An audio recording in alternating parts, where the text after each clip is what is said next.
दुलाराय बर' फरायसा आफादनिफ्राय बे बोसोरनि 2025 नि बे जोबथा बुब्लि आरो साननैनि उनावनो 2026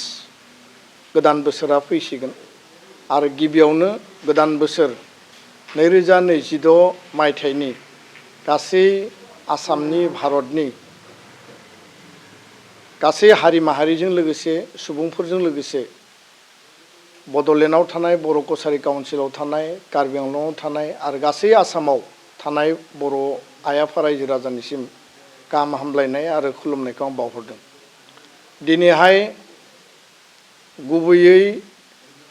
मोननै आयदाखौ लानानै बे खौरांगिरि मेलखौ हांख्रायनाय जादों आरो बेयाव दुलाराय बर' फरायसा आफादा बावैसो 9 डिसेम्बराव उत्तराखंडनि देहरादूनाव एन्जेल साकमा सासे ट्राइबेल स्टुडेन्ट बिथाङा त्रिपुरानि आरो जाय फरायसाया master of business administration MBA फरायबाय थादोंमोन बिखौ मोनाबिलिनि समाव बाजार खालामनो थांनायाव जिहेतु बिदा आरो फंबाय सानैबो दङमोन बिथांमोनखौ रेसियेल डिसक्रिमिनेशननि थाखाय चाइनिज बुंनानै आरो गुबुन गुबुन गाज्रि भाषा बुंनानै एन्जेल साकमाखौ देगारजों बा गोबौ हाथियारजों माने एटाक खालामो आक्रमण खालामो आरो बे एटाक खालामजानायनि उनाव 15 दिननि उनाव हस्पिटालाइज जिहेतु बिथाङा जानानै दङमोन बिथांनि जिउआ गोमानो गोनां जायो आरो बिथाङा जि थासारियाव जेरैबायदि बिथांखौ रेसियेल डिसक्रिमिनेशननि थाखाय सा सानजा भारतनि सासे फरायसा हिसाबै बिथांनि सायाव देहरादूनाव जेरैबायदि एटाक आक्रमण जाबाय दुलाराय बर' फरायसा आफादा नर्थ इस्टनि गासै हारि माहारिनि जानानै जोङो गोख्रोङै सोंखारिदों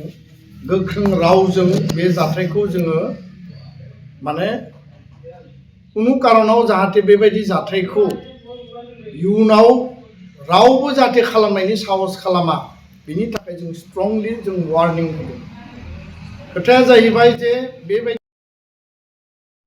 किन्तु गोबां समाव भारत सरकार बा बै कनसार्न स्टेटनि एडमिनिस्ट्रेशन बा गभर्नमेन्टआ इनिशिएटिभ लानायनि थाखाय लासै लासै जिर' डाउन जाबोदोंमोन किन्तु टाइम टु टाइम दिल्लीयावनो जा साउथ इन्डियानि जा बा नोङो नर्थ इन्डियायावनो जा बे मेनलेन्ड इन्डियायाव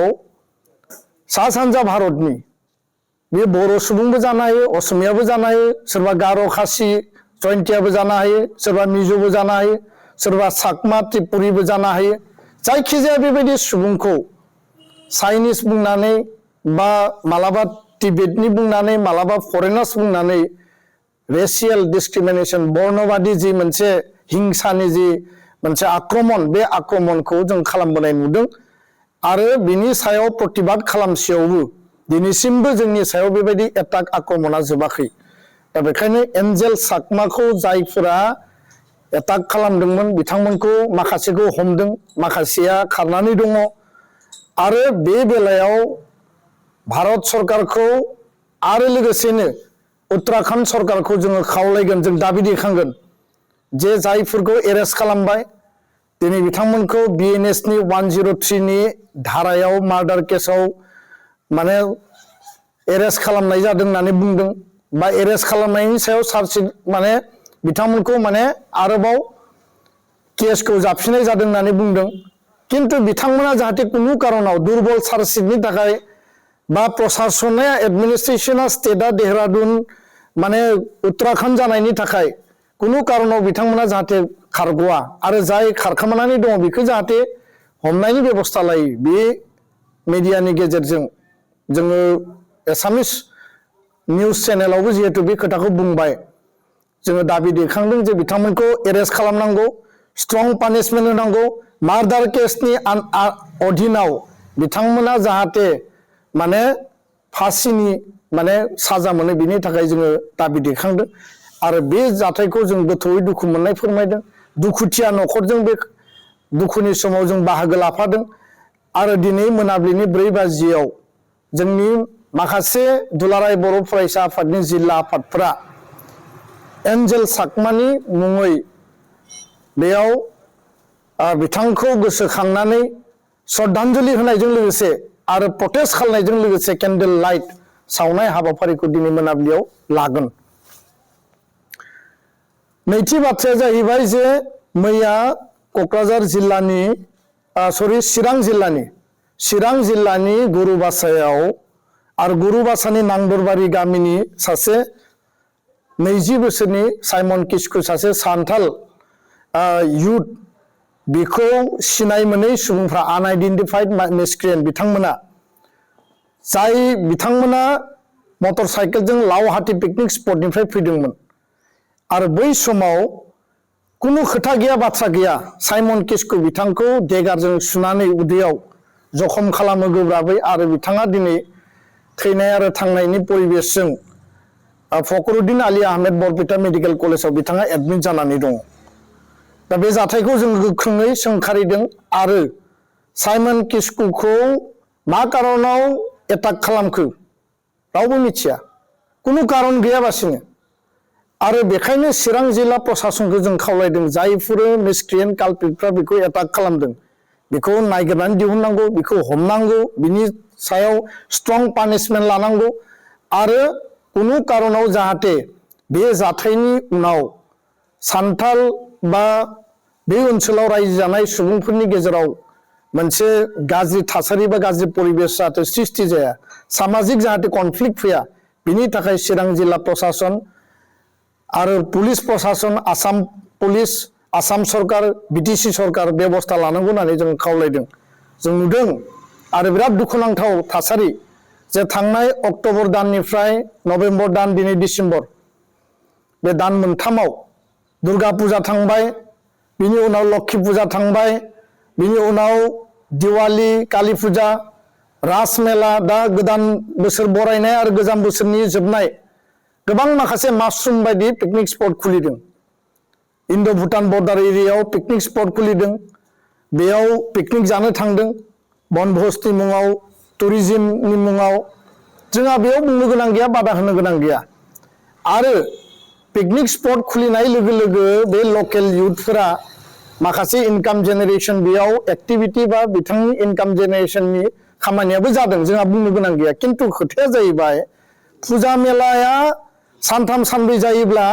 बेयाव एडिशनेल खाथियाव मेला जाफायो आरो बे 1 मास गाहाम जायो दुर्गा फुजा रास मेला लक्षी फुजा ओरै नोङो दिवालीनि मुङाव कुनु मेलाया जोबनानै थांबाय इसोरखौ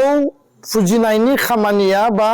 बेयाव जिखिनि नियम नीति दङ रीति नीति दङ बे जोबनानै थांबाय किन्तु एडिशनेल मेला सोलिबाय थायो इलिगेल मेला सोलिबाय थायो आरो बे मेलायाव मा जायो जुवा जायो दाइस जायो माबा माबि जानाय जों नुदों उन्दै गथ'आबो गेलेहैदों बिमाफ्राबो गेलेहैदों बिफाया गेलेहैदों गथ' गथाय फिसा फिसौ लानानै सेंग्रा सिख्लाफ्राथ' बेयाव बाहागो लादों माखासे सुबुंनि खोथाखौ बुंदों आङो गासैबो बाथ्राखौ बुङाखै दा जाय थासारिया दिनै सृष्टि जादों दिनै मासरुम बायदि पिकनिक स्पट खुलिनायखौ जों एन्टि खालामाखै बेयाव बेरायनो थांनाय पिकनिक जानो थांनायखौ जों एन्टि खालायाखै किन्तु बेयाव जुवा जादों मैया भैरबकुन्दनि जुवायाव मेथाइ खनदों फारसेथिं जुवा सोलिगासिनो दङ क'क्राझारनि पिकनिक स्पटआव चिरांनि पिकनिक स्पटआव बाक्सानि भुटान बर्डार खाथिनि पिकनिक स्पटआव जेराव पिकनिक जादों तामुलपुराव उदालगुरियाव बेयावनो जुवा बेयावनो ड्राग्स बेयावनो जौ बेबायदि मोनसे आड्डा दिनै थासारि सोलिनायखौ नुदों बे मा जादों आरो मा परिबेस सृष्टि खालामनो नागिरदों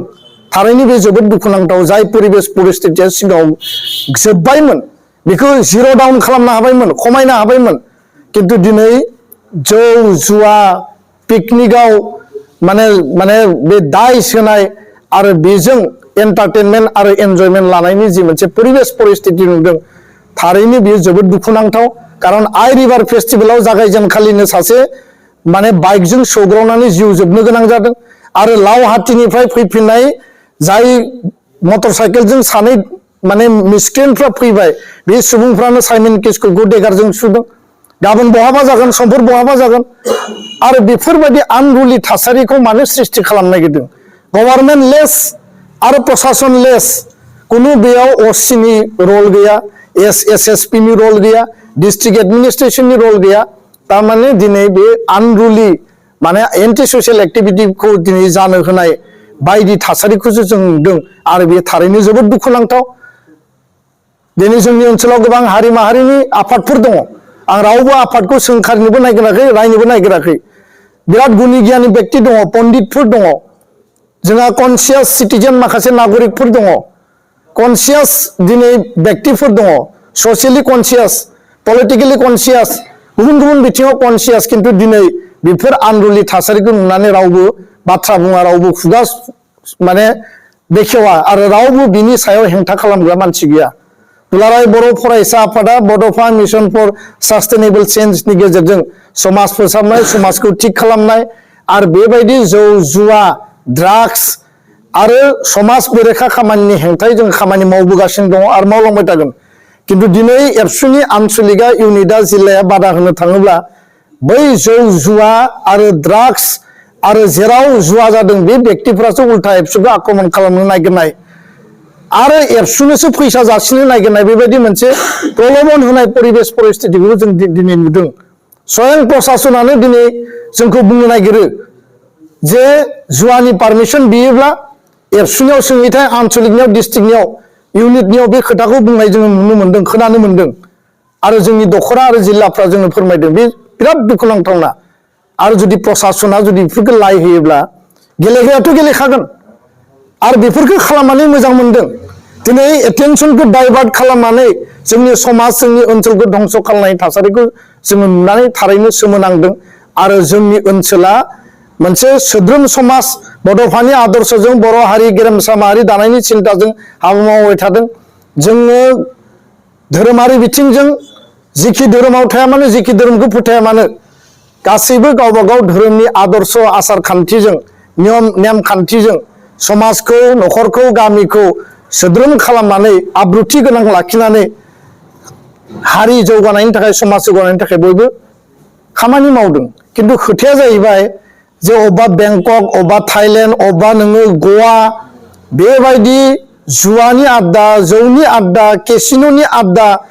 बेयाव मेथाइ खनगोन बेयाव जुवा गेलेगोन बेयाव जौ लोंगोन बेबायदि परिबेशखौ जुदि जोंनियाव खालामनो नागिरदोंब्ला